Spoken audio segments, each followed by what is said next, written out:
Laurent Geoffrin, bonjour. Bonjour. Bienvenue dans le Buzz Média Orange Le Figaro. Je rappelle ancien de Libération. Vous avez reçu d'ailleurs il y a quelques temps dans le Buzz Média pour parler du développement. Là, cette fois, c'est du News Magazine, le Nouvel Obs. Vous avez hérité en mars dernier de la double casquette, à la fois patron de la rédaction et président du directoire du groupe de presse fondé et propriété de Claude Perdriel. Et fondé par Jean Daniel. Et Jean Daniel également. Et pour évoquer votre actualité, je vous propose de découvrir le chiffre du jour. 502 442 exemplaires pour être précis. La diffusion France payée et contrôlée par l'OJD du Nouvel Obs en 2010. Le 5 mai dernier, vous avez inauguré une nouvelle formule du premier news magazine français. Est-ce que les effets sur les ventes sont déjà palpables aujourd'hui? Oui. On a lancé une offensive.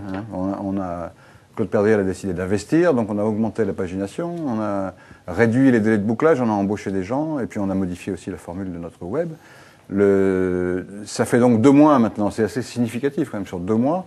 On est à plus 33% sur les ventes au numéro, qui est l'indicateur le plus sensible. C'est hors abonnement donc.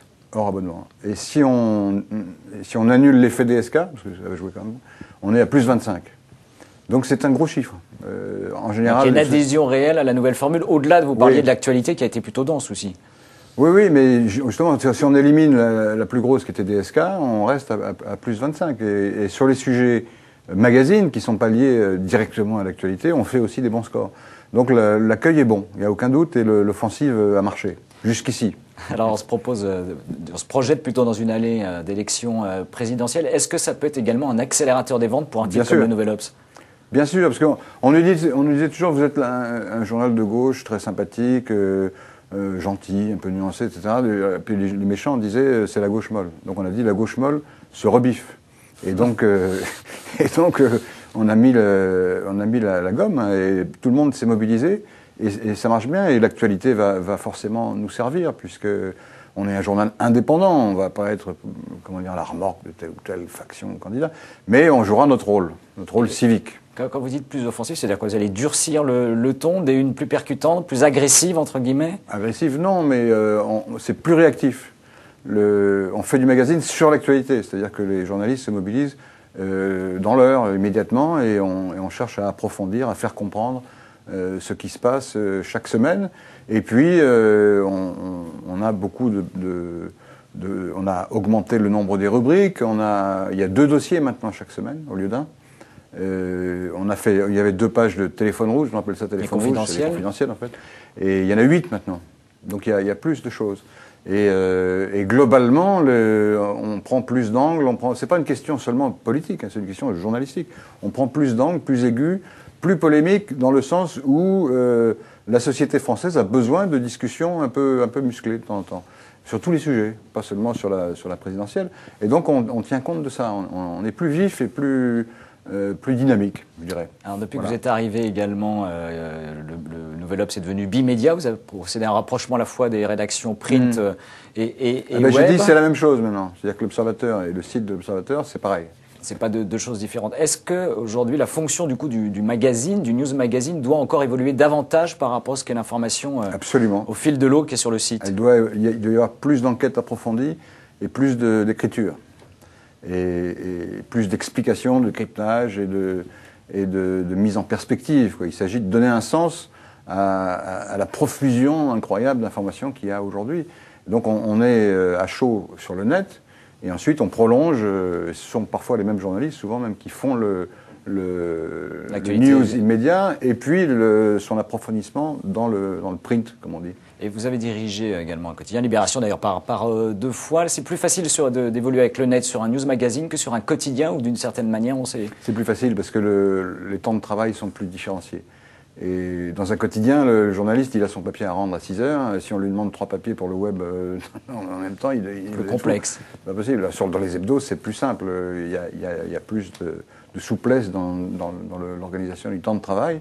Et donc, on peut mobiliser plus facilement la rédaction papier, enfin l'ancienne rédaction papier, pour le web, puisque maintenant, c'est la même chose. Alors, le site web a également profité d'un bond de son audience, 5,8 millions, je rappelle, de visiteurs uniques en mai. En mai, on a fait 40% par rapport à... Mais alors là, l'effet DSK a joué, évidemment. Si on élimine de manière comme ça, au jugé, l'effet DSK, on a quand même progressé. À mon avis, 15-20%.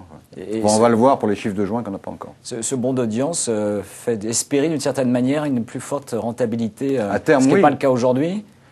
C'est pas le cas aujourd'hui parce qu'on a investi, on a embauché, on a créé un nouveau service qui s'appelle Le Plus, et puis on crée beaucoup de choses, on bouge tout le temps. Donc ça coûte de l'argent. Donc au début, cette année, on va perdre de l'argent un peu sur le net, mais c'est un investissement.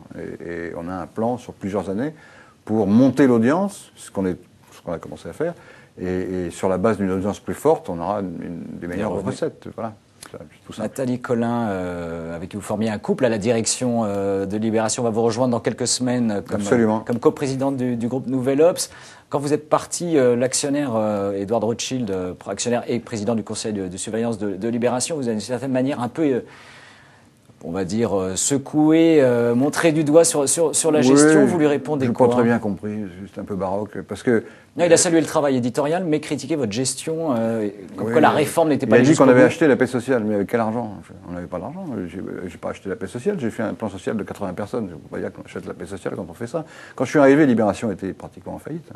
Mais aujourd'hui, l'exploitation est équilibrée. Ce n'est pas un journal qui roule sur l'or, évidemment, mais enfin quand même, la gestion, précisément, a été, alors, grâce à Nathalie aussi, et la gestion a été remise à flot. Enfin, c'est quoi, il est vraiment fâché de votre départ? À vous deux? Oui, je crois que c'est un signe d'attachement.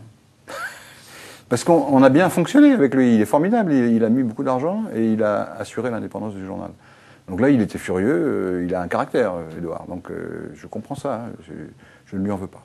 Dernière question, Nathalie Colin, arrive quand, groupe Nouvel Début août. Début août. On sera dans le même bureau.